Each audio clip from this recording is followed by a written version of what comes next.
रक्षा मंत्री राजनाथ सिंह पहुंचे हैं कारगिल, जहां पर द्रास में कारगिल विजय दिवस का मुख्य समारोह आयोजित हो रहा है। तो 1999 में भारत ने पाकिस्तान को धूल चटाई थी। 1999 में यानी कि आज ही के दिन भारत ने दुनिया के सबसे दुर्गम युद्ध क्षेत्रों में एक द्रास में पाकिस्तान को खदेड़कर कारगिल युद्ध में जीत हासिल की थी।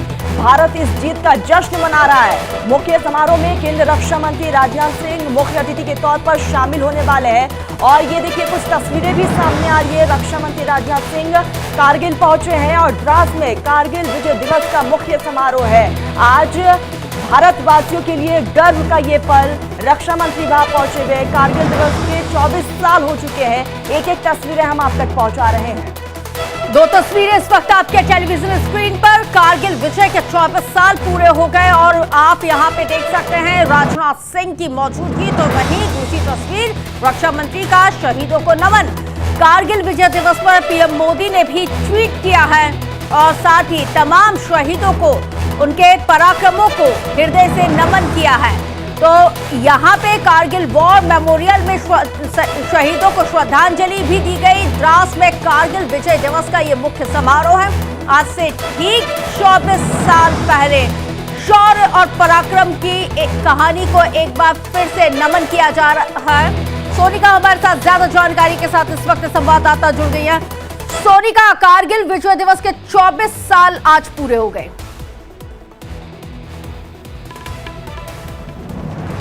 बिल्कुल राष्ट्र, देखिए इस वक्त मैं कारगिल वॉर मेमोरियल में मौजूद हूँ। तस्वीरें आप देख रहे हैं, यहाँ पे तमाम जो शहीद हुए थे कारगिल युद्ध के दौरान, उन्हें श्रद्धांजलि आज यहाँ पे अर्पित की जा रही है। उन शहीदों को नमन किया जा रहा है और ये दिन कारगिल विजय दिवस के तौर पर मनाया जाता है। 26 जुलाई का वो दिन है जब इस भीषण युद्ध में, जब कारगिल का युद्ध हुआ था, जीत का ऐलान इसी दिन किया गया था और कारगिल की चोटियों पर शान से तिरंगा लहराया गया था। और ये दिन भारतीय सेना की वीरता, उनकी बहादुरी, उनकी शौर्य का, पराक्रम का प्रतीक ये दिन है। और आज के दिन को यहाँ पर याद किया जा रहा है उन शहीदों को जिन्होंने अपनी जान न्यौछावर कर दी थी देश के लिए। सीधी तस्वीरें रश्क मैं आपको यहाँ पर दिखा रही हूँ और तमाम यहाँ पे सेना के बड़े अधिकारी जो है वो मौजूद है। थोड़ी देर में जानकारी है कि रक्षा मंत्री राजनाथ सिंह यहाँ पर पहुंचने वाले हैं और तमाम शहीदों को श्रद्धांजलि यहाँ पर अर्पित की जाएगी। आज ही का वो दिन था, देखिए, जब 60 दिनों तक वहां जब लड़ाई लड़ी गई थी भारत पाकिस्तान के बीच कारगिल की चोटियों पर, और उस वक्त अपने देश की रक्षा के लिए, सीमाओं की रक्षा के लिए भारतीय सैनिकों ने जिस वीरता के साथ इस युद्ध को लड़ा था, अपने आप की जान की आहुति उन्होंने दे दी थी, वीर गति को वो प्राप्त हो गए थे।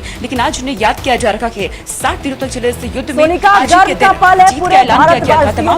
सोनिका, रक्षा मंत्री राजनाथ सिंह पहुंचने वाले हैं और आज पूरा शेड्यूल क्या रहने वाला है, कौन कौन से वो कार्यक्रम होंगे? बिल्कुल बिल्कुल राज, देखिए यहाँ पे तस्वीर में आपको दिखा रही हूँ। पिछले 3 दिनों से यहाँ पे कार्यक्रम चल रहे हैं और तमाम हर एक इस तरीके से सेलिब्रेट किया जा रहा है। तमाम जो अपने कारगिल युद्ध के दौरान के योद्धा थे उन्हें यहाँ पे सम्मानित किया जा रहा है। उन्हें जो जितने भी योद्धा रहे उन्हें याद किया जा रहा है। और ये तस्वीरें आपके सामने है। तमाम सेना के बड़े अधिकारी यहाँ पर मौजूद है, नेवी के यहाँ पर, नौसेना के लोग यहाँ पर मौजूद है, क्योंकि जब कारगिल का युद्ध लड़ा गया था उसमें अब तमाम जो भारतीय सैनिक शहीद हो गए थे उन्हें आज यहाँ पर याद किया जा रहा है। देखिए 18,000 फीट की ऊंचाई पर दुर्गम पहाड़ियों पर यह युद्ध वक्त लड़ा गया था। चुनौतीपूर्ण परिस्थितियां उस वक्त थी, कठिन भूभाग था, खराब मौसम था, बेहद सीमित संसाधन थे उस वक्त। उसके बावजूद भारतीय सैनिकों ने अदम्य साहस का उस वक्त परिचय दिया था। और कारगिल में जब मैं मौजूद हूँ यहाँ पर रश्क, तो इस वक्त यहाँ की फिजाओं में, यहाँ की हवाओं में, यहाँ के कण-कण में हिंद के सूरमाओं की शौर्य गाथा है, जिन्हें यहाँ पर आने के बाद एक गर्व महसूस हो रखा है। और आज जब मैं यहाँ पर मौजूद हूँ मुझे भी गर्व की अनुभूति इस वक्त यहाँ पर हो रही है, क्योंकि यहाँ पे श्रद्धांजलि आज अर्पित की जा रही है उन शहीदों को, उन वीर सपूतों को जिन्होंने 1999 के युद्ध में अपनी जान की आहुति दी थी, लेकिन भारत माँ की उन्होंने रक्षा करी थी। 18,000 फीट की ऊंचाई पर उन दिनों पर चढ़ना हालांकि उनके लिए मुश्किल था। चुनौतियां काफी उनके सामने थी क्योंकि रास्ता बेहद दुर्गम था, लेकिन भारतीय सैनिक पीछे नहीं हटे, वो डटे रहे। उन्होंने पाकिस्तान के दुश्मनों को खदेड़ा, मार भगाया और एक बार फिर से अपनी कारगिल की चोटियों पर कब्जा किया। शान से तिरंगा वहां पर लहराया गया। सीधी तस्वीरें इस वक्त कारगिल वॉर मेमोरियल से आपके सामने है। अमर जवान ज्योति इस वक्त यहाँ पे जल रही है और एक एक करके तमाम जो अधिकारी है वो श्रद्धांजलि अर्पित कर रहे हैं। थोड़ी ही देर में देखिए रक्षा मंत्री राजनाथ सिंह यहाँ पर पहुंचेंगे और अपनी तरफ से श्रद्धांजलि श्रद्धांजलि अर्पित की जाएगी। हालांकि उस वक्त जब ये युद्ध लड़ा गया था, उन दिनों 527 कहा जाता है कि हमारे जो सैनिक है वो शहीद हो गए थे, लेकिन पाकिस्तान के हजारों सैनिक यहाँ पे मार गिराए गए थे भारतीय सैनिकों की तरफ से। हालांकि दोनों ही देशों को इसका नुकसान हुआ था, लेकिन भारतीय सैनिकों ने अदम्य साहस का परिचय उस वक्त दिया। और ये तस्वीरें आप देख रहे हैं, करीब 60 दिनों तक उस दौरान ये युद्ध चला था। और उस युद्ध के दौरान जब 26 जुलाई को ये ऐलान हुआ कि भारतीय सैनिक जीत गए हैं, उस वक्त बेहद ही शान से तिरंगा करगिल के चोटियों ठीक, सोनिका बने रहिएगा, वापस से आएंगे आपके पास। सोनिका आएंगे, तस्वीरें भी आप